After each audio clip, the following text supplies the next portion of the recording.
आप देख रहे हैं मथुरा न्यूज 24। नमस्कार, फिर से आपका स्वागत है मथुरा न्यूज 24 में। मैं हूं आपके साथ आकांक्षा शर्मा। चलिए शुरू करते हैं खबरों का सिलसिला। धर्म रक्षा संघ की ओर से घर वापसी योजना के अंतर्गत श्री हरदासीय पीठाधीश्वर महामंडलेश्वर स्वामी श्री राधा प्रसाद देवजू महाराज के सानिध्य में कुल 3 बस और 2 मिनी बस में लगभग 120 मजदूर, विद्यार्थी और 3 यात्रियों को वापस उनके गृह स्थान पर भेजने की व्यवस्था की गई।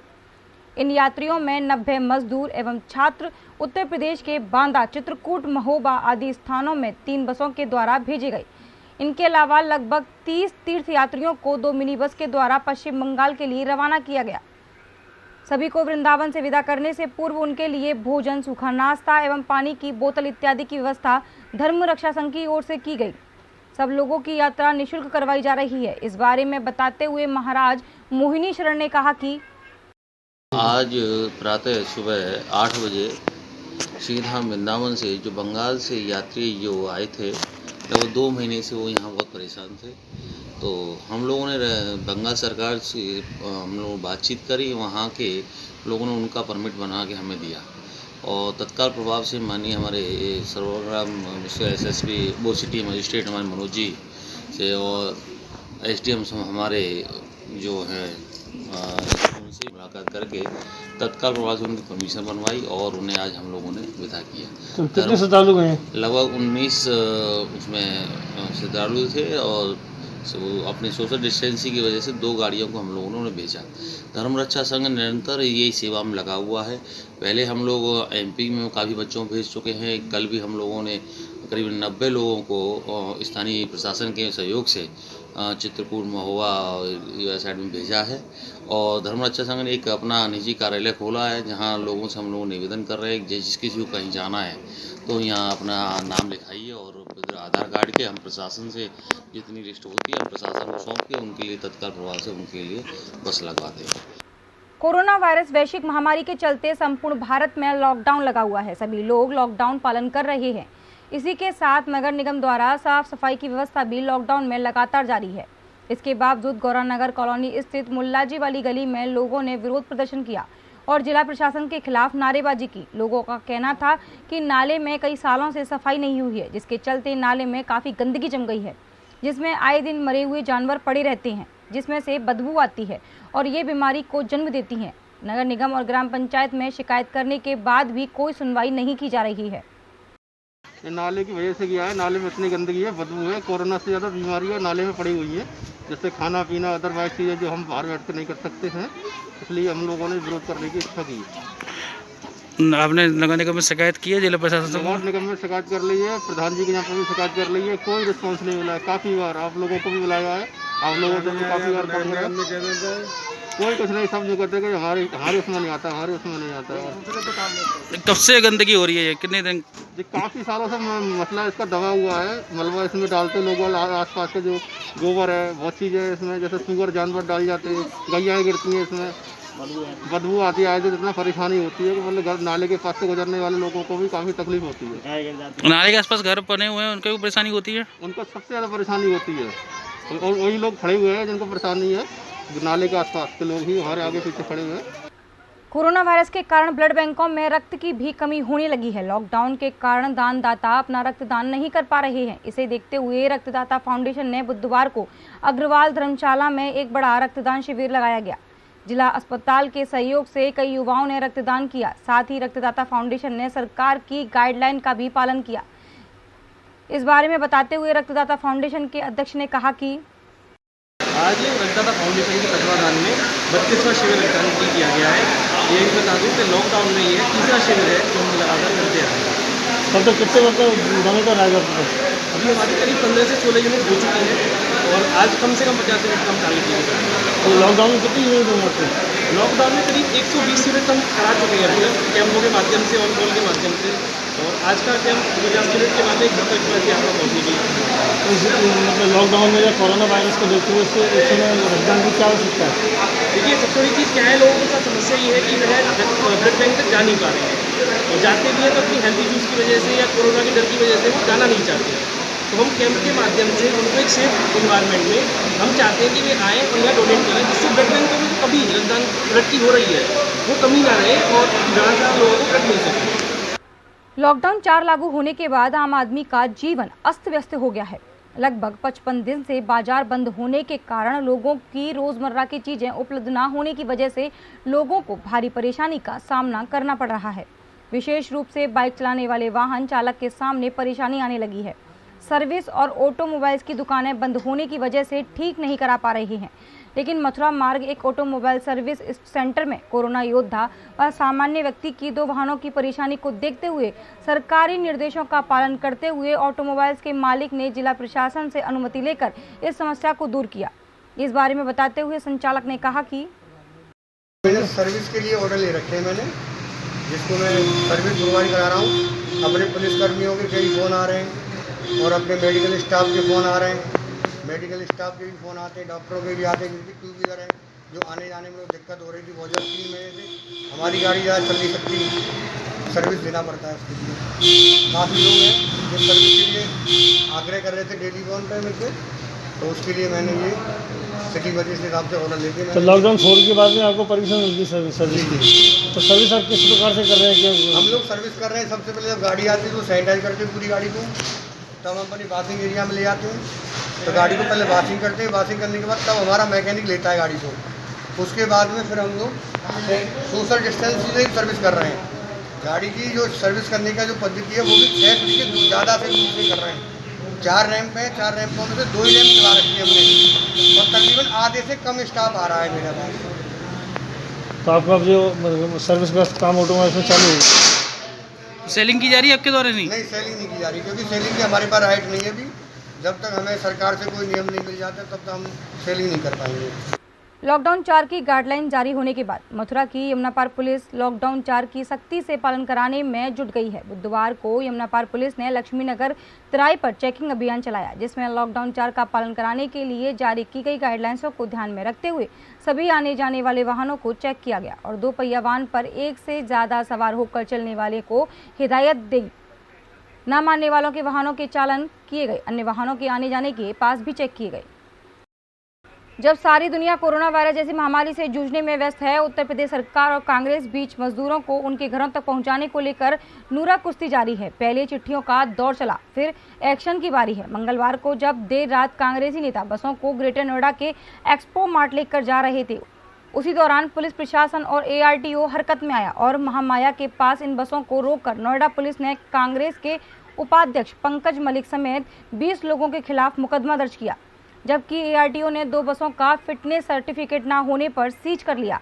बाकी बसों की जांच भी शुरू कर दी। इस बीच DND पर कांग्रेस की बसें बड़ी संख्या में दिल्ली की साइड खड़ी हैं, उन्हें भी हरी झंडी का इंतजार है। अधिकारियों का कहना है कि बसों की पूरी जांच के बाद ही हरी झंडी दिखाई जाएगी। वहीं कांग्रेस ने BJP पर राजनीति करने का आरोप लगाया है।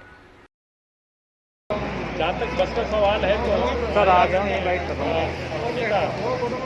प्रियंका गांधी जी ने योगी सरकार से जो अपील की थी उन्होंने स्वीकार की।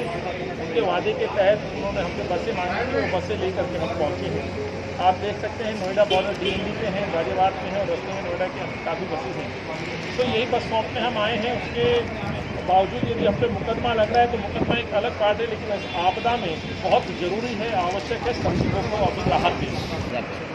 मैं अभी DND पर हूँ और व्यवस्थाएं घूम कर ये देखी जा रही हैं, जहाँ कहीं भी अगर लेबर छोड़ते हैं उनके लिए छोड़ने की प्रॉपर व्यवस्था की गई, जहाँ भी जाना चाहिए प्रॉपर व्यवस्था की गई और हमारे पास व्यवस्था के लिए सारे चीज़ें उपलब्ध हैं।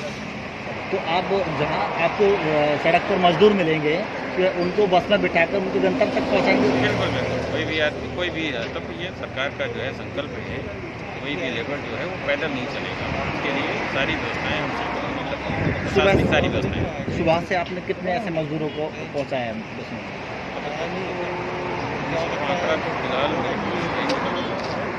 लेकिन हम लोग लगभग कम से कम 20-25 हज़ार से ऊपर भेज चुके हैं। मुकदमा दर्ज करना सिर्फ ये है कि हम लोग मजदूरों की सेवा करना चाहते हैं। माननीय श्रीमती प्रियंका गांधी जी की जो बस आई थी उनको मजदूरों लोग ले जाना चाहते थे, उनको घर तक छोड़ना सुरक्षित चाहते थे, लेकिन यह सरकार और प्रशासन ये चाहता नहीं है कि ये बसें स्वीकार करे। मजदूर चाहे मरता रहे रोड पर, वो उन्हें स्वीकार है, लेकिन बसों पर वो राजनीति कर रहे हैं।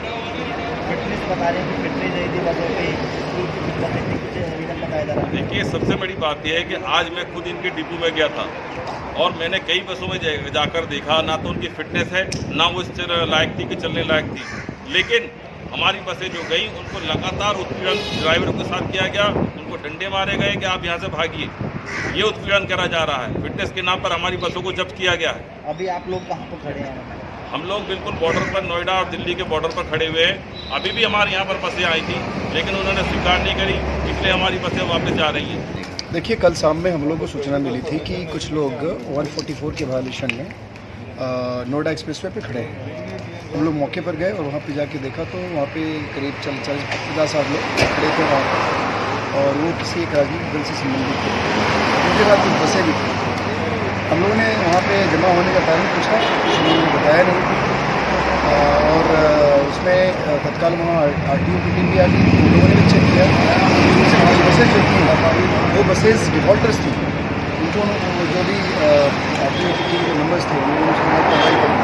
और हम लोगों ने, चूँकि ये लोग वहाँ पे 144 के वायलेशन में खड़े थे, जैसा कि आप सब जानते हैं लॉकडाउन चल रहा है, सोशल डिस्टेंसिंग को मेंटेन करना है, इन सभी चीज़ों को चूँकि वहाँ नहीं किया जा रहा था, तो जो भी कानूनी प्रावधान है उसके हिसाब से हम लोगों ने इसमें FIR दर्ज करके कार्रवाई की। धारा क्या क्या लगाई थी? देखिए, धारा तो 188 का बनता ही है वहाँ पर, और उसी के साथ कुछ IPC की धाराएँ हैं और कुछ हमारी अधिनियम की धाराएँ हैं, सही धारा हम कुछ बताएं। बस जो आई थी उनको फिर वापस लौटा दिया गया। अभी जो आई थी बॉर्डर क्रॉस नहीं होने दिया? नहीं, इनको क्रॉस इसलिए क्रॉस करने की उनके पास परमिशन नहीं था। Without permission inter state movement हम करने नहीं थे। तो लोग आरोप लगा रहे हैं कि आप लोग ज़बरदस्ती जो है ये उनका अपना प्रोग्रेटिव है, जो कहना चाहेंगे। लेकिन चूँकि सबको पता है कि यहाँ विदाउट परमिशन कोई बस, कोई वाहन नोएडा की सीमा में नहीं आई, तो नहीं आएगी, हम उसी को इम्प्लीमेंट करा रहे हैं। अलीगढ़ के थाना छर्रा के ग्राम धनसारी में खेत में मेड़ निकालने को लेकर दो पक्षों में जमकर मारपीट का मामला सामने आया है, जिसमें मारपीट में 10 लोग घायल हो गए। मौके पर पहुंची पुलिस ने घायलों को डॉक्टरी परीक्षण के लिए नजदीकी CHC में भेज दिया। पुलिस घटना की छानबीन में जुट गई है। जिस समय ये घटना हो रही थी, किसी ने इसका वीडियो बना लिया। दरअसल अलीगढ़ की धनसारी में पानी की भराव को लेकर दो पक्षों में जमकर मारपीट हुई। आज जब मुन्ना व कल्लू अपने खेत पर थे, तभी दबंगों ने जबरन मुन्ना के खेत से पानी का भरा निकालने की कोशिश की। जब मुन्ना ने इसका विरोध किया तो दबंग आविर पक्ष आग बबूला हो गया और अपने परिजनों के साथ मुन्ना के पक्ष पर लाठी डंडों से हमला बोल दिया, जिससे मुन्ना के पक्ष के लोग गंभीर रूप से घायल हो गए, जिसका एक वीडियो सोशल मीडिया पर तेजी से वायरल हो रहा है। हालांकि मारपीट में दोनों पक्षों के चोट आई है। पुलिस ने दोनों पक्षों को डॉक्टरी परीक्षण के लिए नजदीकी CHC में भेज दिया। वहीं पुलिस पूरी घटना की छानबीन में जुट गई है। ये ऐसा के धिंगरई से के हमारा कनेक्शन ले ली ना, वापे के हथियारन से के हमें मार ली में जपा में जब मारे जबरदस्ती बारह कर रहे हैं तुम चुप रहे। और मोकू चारों के चारा के एक भूरा और एक आबिर और एक आबिद और एक जाबिर और एक भूरा और एक मुश्ता के 6 जनी मोकू मक्का में खींच के ले गए भाईजान के। 15 जनिए के 18 जनियाँ और हम गए हैं 5 जनियाँ हमें जपा में। ये सब इन्होंने के हथियारन से के कट्टे इन पे बंदूक इन पे ही सब हथियारन से। मामला ये हुआ था भाई, हम 3 भाइयों के हिस्से हैं, अपने अपने हिस्सों में सब लोग अलग रहते हैं। एक में इनका हिस्से का इनका कनेक्शन लगा हुआ है, मेरे में है नहीं, इनके में भी नहीं। लेकिन मेरे खेत में ये ज़बरदस्ती से आज से 8-10 दिन पहले आए थे, तो मेरे भाई ने मना करा था भाई तुम दूसरे के खेत में होकर मेड़ क्यों निकाल ले हो। तो मुझे उन्होंने फ़ोन करा, मैं गया वहाँ, तो इन्होंने यहाँ से लेकर कम से कम 3-4 मीटर दूरी तक जो बड़ा ज़बरदस्ती से कसलों से 15-20 लोग आ गए, तमंचे हथियार लेकर इन्होंने खुद दिया। जब हम तीनों चारों भाई वहाँ पहुँचे तो ये हम पे कसले लेकर इन्होंने हमारी मार तोड़ कर दी, भाई की और हमारी। ये गांव पड़ता है धनसारी छर्रा थाना क्षेत्र में, जहां पर ये सूचना मिली थी कि 2 पक्ष आपस में लड़ लिए हैं। तो उसी पर पुलिस मौके पर पहुंची, तो वहां से जो है 2 पक्षों के बीच में कुछ लड़ाई का मामला था। जो पानी को लेकर विवाद था कि खेत में पानी की मेड़ बनाने के ऊपर, तो आपस में 2 गुट भिड़ गए थे। उन दोनों गुटों की तरफ से हम लोगों ने कुछ लोगों को बिठाया जो कि वहाँ पर थे, और मेडिकल भी कराया है जिन लोगों को चोटें आई थी। अब बाकी अभी उनकी तरफ से तहरीर दी जा रही है, जिस पर हम लोग मुकदमा लिखकर आगे इसमें कार्रवाई करेंगे। लॉकडाउन के चलते पिछले करीब 2 महीने से अलीगढ़ में बाजार बंद और सन्नाटा पसरा हुआ था, लेकिन आज से प्रशासन ने दिल्ली गेट, कोतवाली और सासनी गेट थाना क्षेत्र को छोड़कर बाकी अन्य क्षेत्रों को दोपहर 12 बजे से 5 बजे तक बाजार खोलने की सशर्त इजाज़त दे दी है। करीब 2 महीने के बाद अपनी दुकान खोलने के लिए दुकानदार काफ़ी उत्साहित दिखाई दिए। समय से पहले ही मार्केट में आ गए और 12 बजने का इंतज़ार कर रहे हैं। इसके बाद जब 12 बज गए तो एटा रोड पर गारमेंट्स की चलाने वाली दुकानदार दीपक कुमार ने उत्साहित होकर नारियल फोड़कर दुकान में प्रवेश किया। इस दौरान दुकानदारों ने बताया कि प्रशासन ने ऐसे समय को चुना है जब लोगों का घरों में सोने का समय होता है। दोपहर में कोई ग्राहक नहीं दिख रहा। हमने कोरोना के चलते पूरी तैयारी की है। हम अपनी दुकानों में सोशल डिस्टेंसिंग का ध्यान रखते हैं। मास्क के साथ सैनिटाइज का भी इस्तेमाल करेंगे। देखिए, कोरोना महामारी के कारण जो है पिछले करीब 60 दिनों से लगभग 2 महीने से पूरा बाज़ार लॉकडाउन के कारण बंद था। तो आज काफ़ी खुशी का दिन है कि हमारे व्यापार प्रतिष्ठान खुले हैं ताकि हमें भी अपनी आजीविका चलाने के लिए साधन मिल सके। लेकिन अभी कोरोना को हराना है तो हमको कुछ साधनों का प्रयोग करना पड़ेगा। अपने जो ग्राहक हैं उनको सैनिटाइज़र, उनके हाथ धुलवाने पड़ेंगे। बाकी दूर डिस्टेंस का ध्यान रखना पड़ेगा, मास्क और ग्लव्स का ध्यान रखना पड़ेगा। कोरोना को हराना है तो हमें अभी कुछ दिन अब इसका इंतज़ार करना पड़ेगा और कुछ साधनों का हमें प्रयोग करना पड़ेगा। आज किस तरीके से दुकान खोली है? देखिए, जो प्रशासन अधिकारियों का आदेश थे उसमें 12 से लेकर 5 बजे तक के जो प्रतिष्ठान हैं वो खोले जाएंगे। सोशल डिस्टेंस का ध्यान रखा जाए और ज़्यादा भीड़ भाड़ न इकट्ठी करी जाए। मास्क पहन के अपने प्रतिष्ठान के अंदर ग्राहक को आने दें, उनके हाथ धुलवाएं, सैनिटाइज़र कराएं उनके हाथों को। तो आप किस तरीके से मतलब ग्राहक को मास्क भी देते हैं, सैनिटाइजर? जी, जो ग्राहक मास्क पहन के नहीं आते तो उनको मास्क भी प्रोवाइड कराते हैं, उनको सैनिटाइज़र से उनके हाथ धुलवाते हैं ताकि किसी प्रकार का संक्रमण एक दूसरे में ना फैले। आज दुकान की पूजा करके अंदर प्रवेश किया? हाँ, देखिए, आज क्योंकि काफ़ी दिन बाद दुकान खुली है तो वो पूजा अर्चना करके नारियल तोड़ के जो हिंदू रीति में होता है तो उसके हिसाब से आज हमने अपने प्रतिष्ठान खोले। लॉकडाउन की वजह से कोसी कला में उत्तर प्रदेश के 1476 कामगारों को बुधवार को स्पेशल श्रमिक ट्रेन से कानपुर, प्रयागराज, मुगलसराय, मिर्जापुर रवाना किया गया। इस दौरान रेलवे सहित पुलिस प्रशासनिक अधिकारी अलर्ट रहे और इस दौरान श्रमिकों की खाने पीने की व्यवस्थाएं भी की गईं। स्टेशन पहुंचने के बाद श्रमिकों को शारीरिक दूरी के साथ बैठाया गया। चिकित्सकों की टीम ने परीक्षण के बाद आरपीएफ और जीआरपी कर्मियों ने सोशल डिस्टेंसिंग का पालन कराते हुए एक-एक कामगार को ट्रेन में बैठाया। और कल स्टेशन पर भारतीय जनता पार्टी के पदाधिकारी और नायब तहसीलदार के बीच जो विवाद हुआ उसको लेकर कोसी कला रेलवे स्टेशन सख्त नजर आया। आज रेलवे परिसर में किसी भी प्रकार का राजनीतिक व्यक्ति अंदर ना आए, उसको लेकर कड़े नियम बनाए गए और जो भी समाज सेवा कर रहा था उसको रेलवे परिसर से 150 मीटर की दूरी पर रखा गया और कुछ ही मीडिया कर्मियों को अंदर आने की अनुमति दी गई। और आज प्रवासी मजदूर के ट्रेन को टाइम से रवाना किया गया। पंकज कुमार। क्या कहना चाहते हैं आप? मैं बहुत परेशान था। पहले मैं गुजरात से आया था, वहाँ से बस के द्वारा, वहाँ से मेरे को बीच रास्ता में छोड़ दिया गया। बाद में कैसा भी करके बॉर्डर पे आया, फिर आते समय पैदल यहाँ पे जो संस्था मिली मेरे को यूपी सरकार द्वारा, ये 2-3 दिन तक यहीं पे रुका। बहुत परेशान में था हम लोग, खाना पीने के लिए सुविधा बहुत अच्छी थी। बाद में उनको वो बोले यहाँ के लोग ट्रेन जाएगी यहाँ से मुगलसराय तक, बिहार के बॉर्डर तक, फिर उसके बाद वो वापस ले लेंगे आपके सरकार। ऐसा कल आपने देखा था कोसी कला रेलवे स्टेशन पर भारतीय जनता पार्टी के पदाधिकारी और अधिकारियों के बीच में किसी बात को लेकर विवाद हो गया था। उसके बाद आज रेलवे प्रशासन सख्त नजर आया। किसी भी प्रकार का राजनीतिक व्यक्ति अंदर प्रवेश न करे, सख्त नियम बनाए गए। उसके साथ साथ भी कुछ मीडिया कर्मियों को अंदर आने की अनुमति दी गई थी। उप जिलाधिकारी छाता, एसपी देहात, रेलवे के अधिकारी गण मौजूद थे जब उन प्रवासी मजदूरों की ट्रेन को रवाना किया गया था। कोसी से मथुरा न्यूज़ 24 के लिए मनीष अग्रवाल की रिपोर्ट। शहर में गर्मी व चिलचिलाती धूप ने लॉकडाउन का पालन आसान कर दिया है। लोग लॉकडाउन के कारण घरों में कैद हैं। वहीं जो घरों से निकलने की सोच रहे हैं वे गर्मी व चिलचिलाती धूप के कारण घरों से नहीं निकल पा रहे हैं। इसलिए गर्मी में लॉकडाउन का पालन करना आसान कर दिया है।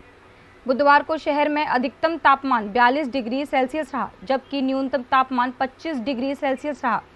इससे दिन भर शहर की सड़कों पर सन्नाटा पसरा रहा। इस संदर्भ में वहां से निकल रहे कुछ व्यक्तियों से बात की तो उन्होंने बताया। क्या कहना चाहते हैं? मैं ये कहना चाहता हूँ कि लॉकडाउन का सूर्यदेव की बहुत तापमान है और जनता घरों से नहीं निकल रही है और प्रशासन का सहयोग भी कर रही है। और स्थिति ये है कि अभी भी पोषण ज़्यादा ही नॉर्मल है। ये जैसा कि धूप पड़ रही है तो कितना तापमान आप समझ रहे हैं कि तापमान का मतलब है 44, 45, 46। जो पब्लिक नहीं निकल पा रही, क्या वो धूप का भी प्रकोप है जिससे वो नहीं निकल पा रही, या स्वतः ही धूप का ही प्रकोप है। और फिर जनता को जैसे अगर कोई निकले, कहीं कोई पानी की सुविधा नहीं है, जैसे कोई टंकी पानी की लगी हो, जैसे अगर बाई चांस आदमी निकलता है घर से तो रास्ते में कहीं पानी मिल जाए पीने के लिए, वो सुविधा भी नहीं है। और प्रशासन का सहयोग भी है, यहाँ पब्लिक शांति से रहती है, कोई ऐसी कोई अमन चैन नहीं। अभी तक के लिए सिर्फ इतना ही। मुझे दीजिए इजाजत, फिर मिलेंगे नई खबरों के साथ। नमस्कार।